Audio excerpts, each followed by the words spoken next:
जो छूले प्यार से आराम से हरदम आजा चंदा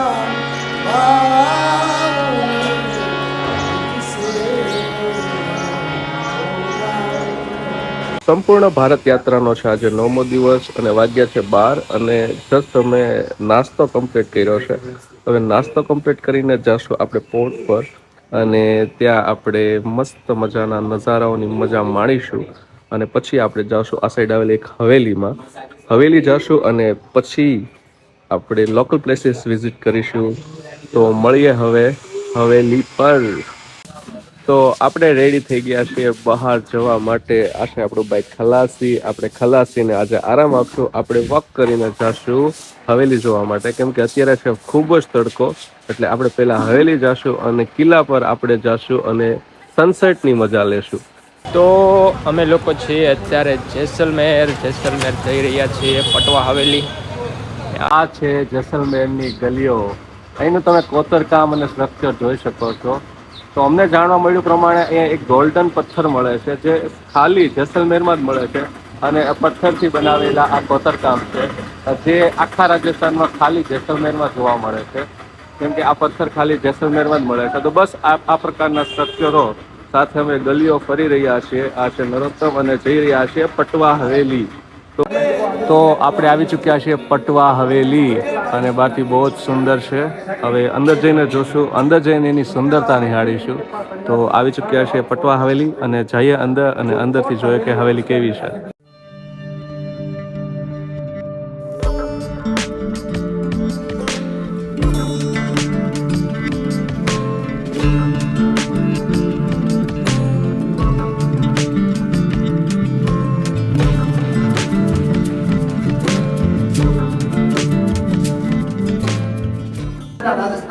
આપણે આવી ગયા છે પટવા હવેલીની અંદર અને સ્ટ્રક્ચર જોઈ શકો છો. આ છે શ્રેષ દ્વાર અને તમે એન્ટર થશો અહીંયાથી એટલે તમને અહીંયા આવું કંઈક એન્ટ્રન્સ જોવા મળશે. પછી આપણે આગળ જઈએ ને આગળ જોઈએ શું શું અવેલેબલ છે. તો આપણે આગળ આવ્યા એટલે આપણને જોવા મળ્યા વજનના ત્રાજવા જે પહેલાંના જમાનામાં યુઝ થતા. જ્યારે અહીંયા રાજાશાહી ચાલતી ત્યારે આ પ્રકારે કંઈક ત્રાજવા યુઝ થતા. એની આગળ આવો એટલે આપણને અહીંથી સુડી જે આપણે સોપારીને એવું કટ કરીએ એ અલગ અલગ ટાઈપની પેટર્નમાં જોવા મળે છે. તો બસ આપણે એન્ટર થઈ ગયા છે અને વિઝિટ કરીશું પૂરી પટવા હવેલી અને સાથે તમને પણ બતાવીશું.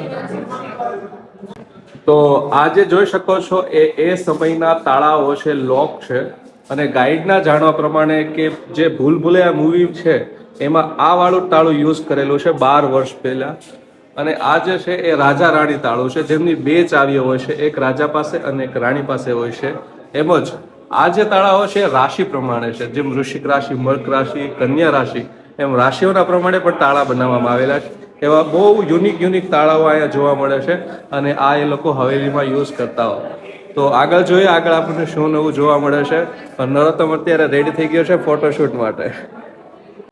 તો અહીંયા છે રાજાઓના સમયનો પંખો અને રાજાઓના સમયનો સીલિંગ પંખો અને સાથે તમે જોઈ શકો છો દીવા છે, ચેર છે જે એ સમયમાં એ લોકો ડેઇલી રૂટીનમાં યુઝ કરતા. તો બહુ જ યુનિક અને બહુ જ સરસ વસ્તુઓ છે અને જોઈને તમને બહુ જ આનંદ થશે. અને આગળ જોઈએ આગળ આપણને શું શું જોવા મળે છે. તો હું છું નરોત્તમ છીએ અને પટવા હવેલીમાં છીએ અને પટવા હવેલીની અંદર રહેલી ખૂબ જ સરસ વસ્તુઓને નિહાળી રહ્યા છીએ.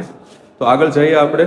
તો નિખિલભાઈ આ વસ્તુ બધી ધ્યાનથી જોઈ રહ્યા છે, તો આપણે એને પૂછીએ કે આ શું જોઈ રહ્યા છે. તો આ છે એ સમયની સિરીઝો, જેમાં આપણે લગ્નમાં સિરીઝો લગાવીએ સિરીઝો છે. સાથે સ્મોકિંગ બોક્સ છે. અહીંયા એક સ્ટ્રક્ચર વાળું પેલું રથ છે.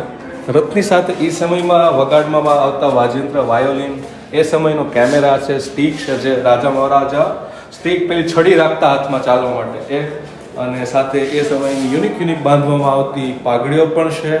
અને અહીંયા તમે જોયો કહો કે એ સમયનું નાનું મેકઅપ બોક્સ અને શેવિંગ મશીન છે જે એ સમયમાં રાજાઓ યુઝ કરતા હતા. તો બસ આવી બધી યુનિક વસ્તુઓ છે આપણે જોઈ રહ્યા છે. તો હવે આગળ જોઈએ કે આગળ આપણને શું નવું જોવા મળે છે. તો અહીંયા તમે જોઈ શકો છો એ સમયમાં લખવામાં આવેલા પત્રો જે હજી અહીંયા સંભાળીને રાખેલા છે. જે એ સમયમાં પત્ર વ્યવહાર થતો હતો એ બધા પત્રો અહીંયા સંભાળીને રાખેલા છે અને બહુ યુનિક ટાઇટલ સાથે છે. તો ખૂબ જ સરસ છે. હવે આગળ જોઈએ કે આગળ આપણને શું જોવા મળે છે. તો આપણે લોકો છીએ પટવા હવેલીના ટેરેસ પર અને અત્યારે આવ્યા છે. ટેરેસ પર તડકો બહુ છે પણ ટેરેસ પર આવવાનું અલાઉડ છે. તો અમે ટેરેસ ચેક કરવા પણ આવી ગયા અને આ છે કિલ્લો જે આપણે સાંજે વિઝિટ કરીશું કેમ કે સનસેટ અહીંયા માણવાની આપણી ઈચ્છા છે કેમ કે સિટીના ટોપ પર છે અને ત્યાંથી સનસેટ જોવાની કંઈક અલગ જ મજા આવશે. એટલે કિલ્લો આપણે રાત્રે લાસ્ટમાં વિઝિટ કરીશું અને અત્યારે છે પટવા હવેલીના ટેરેસ પર અને બસ હવે નીચે જઈને નીચેની બીજી યુનિક વસ્તુઓ જોઈએ તો મજા આવે છે. તો હજી આપણે લોકો હવેલીમાં છે અને એક યુનિક વસ્તુ જોવા મળી છે ડાયનોસોર ફોસલ્સ. મતલબ કે જ્યારે જેસલમેરમાં ડાયનોસોર એક્ઝિસ્ટ કરતા હતા એ સમયના એમના હાડકાઓના અંશ મળેલા છે જે અહીંયા મૂકેલા છે. એમાં અહીં ડાયનોસોરના ઈંડાઓ છે સાથે વુડ ફોસલ્સ છે જે તમને જોવામાં લાગશે લાકડું પણ એકદમ પથ્થર છે અને બહુ બધા યુનિક અવશેષો મળેલા છે ડાયનોસોરના જે અહીંયા અવેલેબલ છે. તો બસ આપણે હવેલી વિઝિટ કરી લીધી છે.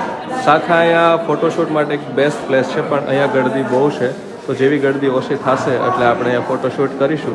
પછી ભૂખ લાગી છે એટલે બહાર જઈને રાજસ્થાની કોઈ ફૂડ ટ્રાય કરીશું અથવા રાજસ્થાનનું કોઈ સ્ટ્રીટ ફૂડ ટ્રાય કરીશું અને પછી આપણે સાંજે જઈશું કિલ્લા પર. ત્યાં આપણે સનસેટની મજા માણીશું અને દિવસ કરીશું ક્લોઝ. અને એવું લાગશે તો કાલે પણ આપણે જેસલમેરમાં રોકાશું અને બ્યુટી નિહાળીશું. તો આ છે અહીંની ફેમસ માખણિયા લચ્છી જે આપણે ટ્રાય કરીએ કે કેવી છે. બહાર નીકળ્યા છે લચ્છી ટ્રાય કરીએ પછી કંઈક જમીએ. મને અહીંના દાલ પકવાન એકવાર ટ્રાય કરવા છે તો પહેલાં લચ્છી પી લઈએ પછી દાલ પકવાન ટ્રાય કરીએ. તો હવે આપણે ટ્રાય કરીએ છીએ જેસલમેરના દાલ પકવાન. જોઈએ કે ગુજરાત અને જેસલમેરના દાલ પકવાનમાં શું ડિફરન્સ છે. તો બસ ટ્રાય કરીએ. તો હવે આપણે જાશું કિલ્લામાં અને કિલ્લા પર જઈ અને કિલ્લો ફરીશું અને કિલ્લા પર જેસલમેરના સનસેટની મજા માણીશું. તો બસ નીકળી ગયા છીએ તો મળીએ આપણે કિલ્લા પર.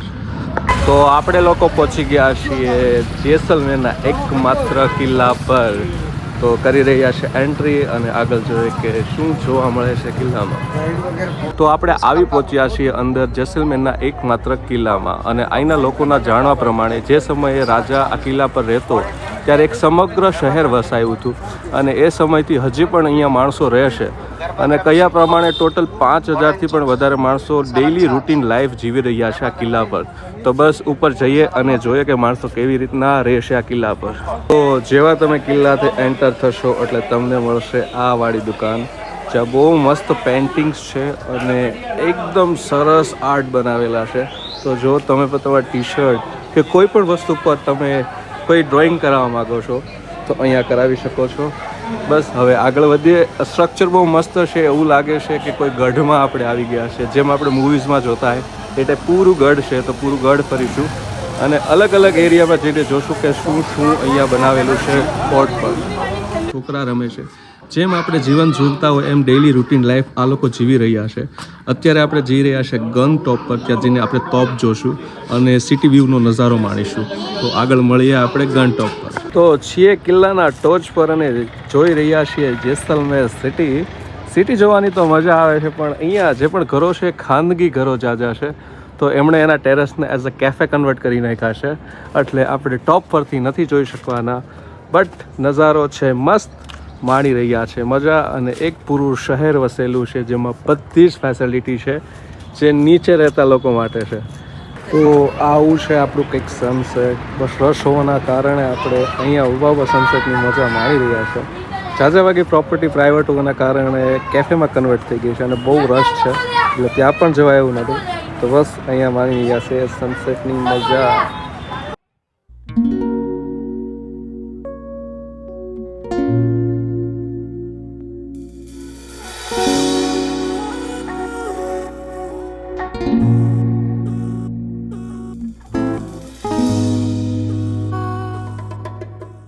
બસ સનસેટની મજા માણીને આપણે લોકો નીકળી ગયા છે કિલ્લાથી. હવે નીચે જઈને કોઈક સ્ટ્રીટ ફૂડ ટ્રાય કરશું અને બસ પછી પરત ફરશું હોટેલ અને બસ દિવસ કરી દઈશું ક્લોઝ અને મળીશું કાલે નવા બ્લોગ સાથે.